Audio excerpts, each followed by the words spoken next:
Welcome down to Warwick Castle Festival of Light, and actually it looks slightly different. We've actually been here during the afternoon having a look around, and some of the lights look different. And you know, to be fair, last year we didn't have singers. Didn't have singers at all. There was none of this festive light trail signage last year. This has been upgraded already. So really looking forward to this, to be honest with you. It's always a nice, it's a lovely ground to walk around. We've said it before, when you come to sort of Warwick Castle, you know, Alton Towers, anywhere like that, they're beautiful grounds to walk around, and they're perfect for a light trail.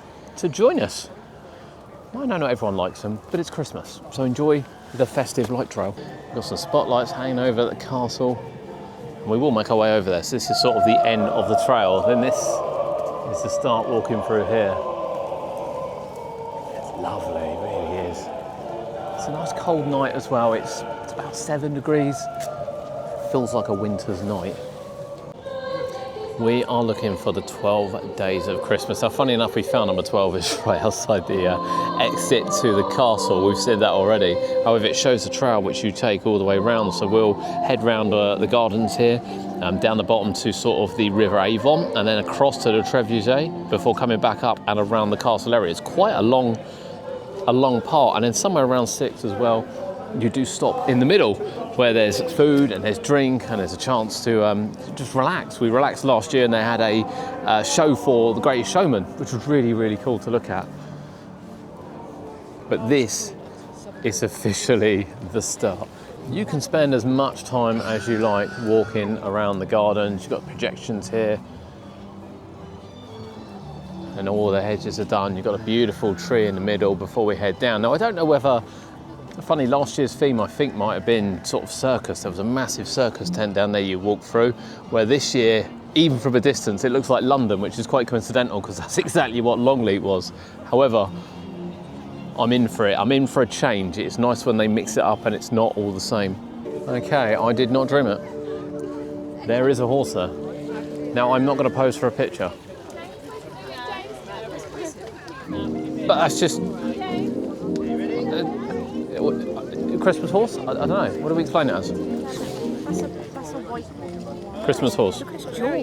It's a Christmas horse. That's what we're going to call it. We leave the Garden of Horse and head down here. Now, number 2 is over there for the 12 nights of Christmas. I don't know what it is. I don't actually know how you get over there, to be honest.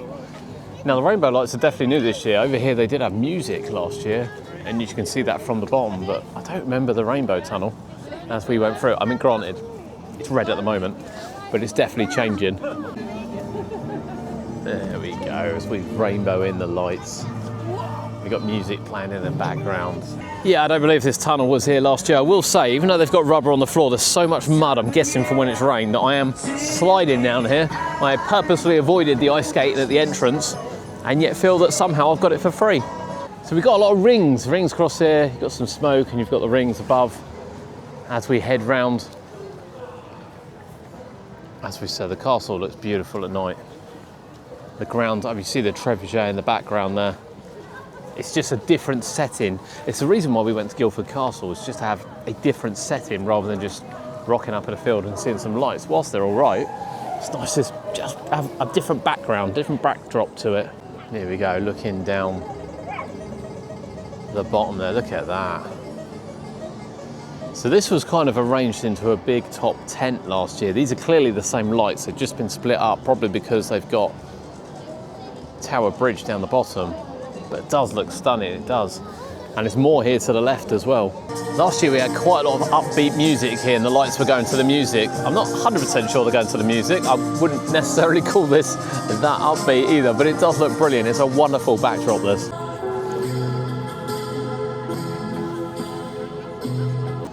It does still look fantastic, but I think when they were in sync with each other and you were walking through it like a big top, it probably did look a little bit better. And then you can see there's projections going up the tree. You've even got a spin the wheel, and it kind of gives you peace, love, joy. You know, you don't really get anything from it, but it's a bit of interactive fun, to be honest. And as you've seen when we've done these, we do like a bit of interactive fun. It looks like we are approaching another Best of British. This is what Longleat done this year. with Wallace and Gromit, and it did have Tower Bridge and some of the other bits as well. And I can see Big Ben round there, and I can see Tower Bridge down there, and we are playing British music. I don't know what the theme for that is this year. I kind of got Longleats with Wallace and Gromit because that, you know, after the movie last year, I really do get it. I don't really get necessarily why we're doing it here, but you know, I'm not offended. By any means, I'm not offended.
If music be the food of love, play on!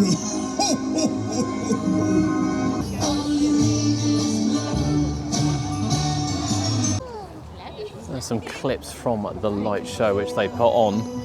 So this was Big Top. This was actually a seating area last year, and then you could sit down. And I mean, I guess we are celebrating Best of British, and let's be honest, nothing screams Best of British like Lion King. Coldplay I get, Beatles I get, but yeah, I get it. It's really cool though. I did really enjoy that, in fairness. I did enjoy that. That's very, what's the word? It's very pessimistic of me, I get that.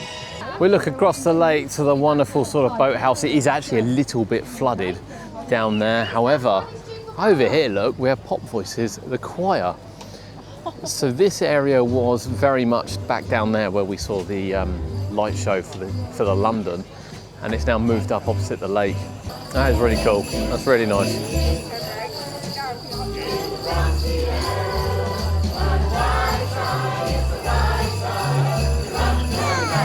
So a Woodland Theatre, it's going to be a theatre group. Actually the stage is quite well put together, even though you've got a screen as well. And it's where you can stop for coffee and cakes, and you can get a hot dog over there as well, some other food.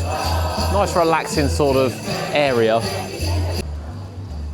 We leave that area to head down towards the trebuchet down the back. As I said, this is flooded, this is proper flooded. There's been some horrendous weather here the last couple of days, and the water line's actually here, even though it shouldn't be, to the point the mill was all closed off today. We couldn't go down there. But that said, there's a lovely little set down here, and I love the fact that most of this is new. It's not stuff that I've seen before. All the lights across the field here we'll see as we walk here, and then we walk basically down over the lake, around the trebuchet, and then back up to the field in here. Now there's a button here which someone's using where you can count down and fire down, and it's all on a light. That is quite cool. Cool little effect. Now it sort of looks like a moon, but at the same time sort of looks like a volcano. I can't lie, I don't see how either of them are festive. It's quite a cool effect, the way it looks like lava's running down. And if it's not that, quite frankly, it's not been made obvious enough as to what it actually is. But we'll come back up here, because we are going to head down now over the lake. So they are showing some of the achievements on the side there. They were showing the ladies football and rugby teams. And then you get a bit of Santa as well coming across. It's really cool, actually. They have projections on the side of the castle with a little bit of accompanying music. I would just say though that over here last year was some netting that you walk through with like lasers and things. Nothing this year, just a straight walk back. It is quite incredible when you see this thing fired. Of course, Warwick, it must have been about 5-6 years ago, completely restored this back to working condition after it wasn't working for a couple of years. And it's just a feat of engineering to watch it. So if you can come during the summer, I do recommend summer, because if it's bad weather, they don't run it. I don't think they run it during the winter, but during the summer, come and watch it because it is fascinating. They are playing Blue Moon here. It is clearly a blue moon and what looks like lava coming down. I just don't get it. It looks nice, but I don't get it. Right, we've left that area now and we are heading back up towards the castle, which is towards the end of the tour. So we did start up there, we walked all the way round. It is one of those you can only go around once, so just take it all in as you go. Take it all in. There was Wicked playing here last year, Defying Gravity. I can't hear any music as we come up here, but it is nice to look at the lights. Again, if you're visiting during the day, there's not going to be any archery. Just bear that in mind. Going to be no archery because the lights are in the way. And actually now we can hear music. We'll find out what it is. Okay, as we've got a bit closer, it is indeed Taylor Swift playing. Again, not sure why, but she is. And we approach back up to the castle. So it is actually projected on the side, the festive lights, but this is kind of the walk into the castle area. And you'll see the windows as well, because the windows look fantastic. They're all kind of Christmas out. If you go into the castle at Christmas, there's trees, there's decoration everywhere. It looks stunning. It really, really does. And again, you've got snowflake projections on and kind of the tent in the middle. Now, weirdly, these stalls, very oddly, was expecting these to be open. These weren't open during the day today. And when we asked one of the vendors, they said they're not opening until tomorrow. So it's the 19th of December today. These haven't opened yet. Yeah, and a Friday night, and these haven't opened yet, which is really peculiar. If you are coming down, and actually this is open all day, you can do the ice rink as well, and that's been really, really popular today, but we end with number 12. I think it should start with 12 and end with 1, or was that just me? Christmas at the castle, the ice rink, and the festive light trail here at Warwick Castle. So first, paid about £19–20 per ticket. That can be cheaper. It's the 19th of December, so it's quite late in the month. It is cheaper earlier on in the event. I think you can get it for sort of 14 quid. That is also annual pass price. You don't get in here free for annual pass, but you do get a discount. So you are looking about £24 if you are just visiting this time of year. And I think it starts off around £18–19. I don't think it's quite as good as last year, to be honest with you. I don't think there's quite as many lights as there were last year, but it is still stunningly laid out. And the ground, again, the walk is brilliant. It really is. A few moments underfoot, which I think they should have looked at, but brilliant. Now, I will say, I think the only thing that frustrates me with these is I get it if they don't do a theme. It's a Christmas light walkthrough. They don't need to do a theme, to be honest, but it's quite clear they've gone for a British theme. We've got kind of the night as you go in, you then go down to Tower Bridge, and then you have that show, and you've got Lion King right in the middle of it. It's just absolutely baffling. I get Coldplay and the Beatles. Last year you had the big top with the Greatest Showman, so there's definitely nothing British about that. This year you've got local choir doing it, which is fantastic. It's really, really cool to see. And then you walk around and you're celebrating Best of British on the side of the wall. Well, you're sort of celebrating Best of British on the side of the wall because you go through the Lions achievements and the rugby team achievements, Oasis, Ozzy Osbourne, and then right in the middle of it you've got K-pop and Minecraft and the chicken. So I just like, if you're picking a theme, pick a theme and stick to the theme. It's so random, particularly actually I'd argue on the two show parts, because the show part of the Tower Bridge, how you stick the Lion King in that is totally beyond me, and then how you stick K-pop in the middle of the other one, totally beyond me. But that aside, that is probably me nitpicking, to be honest with you. It is a great light display. Later on in the month at £24, it's definitely on the pricier side because Best of British for Longley was streets ahead of this. I get it was £10 more, but streets and streets ahead of this.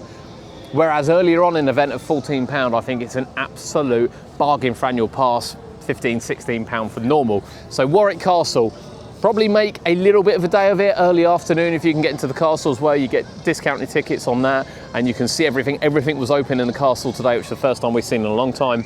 Hang around here, get some food, get a drink, and then go into the trail. Still worth it, just a confusing theme.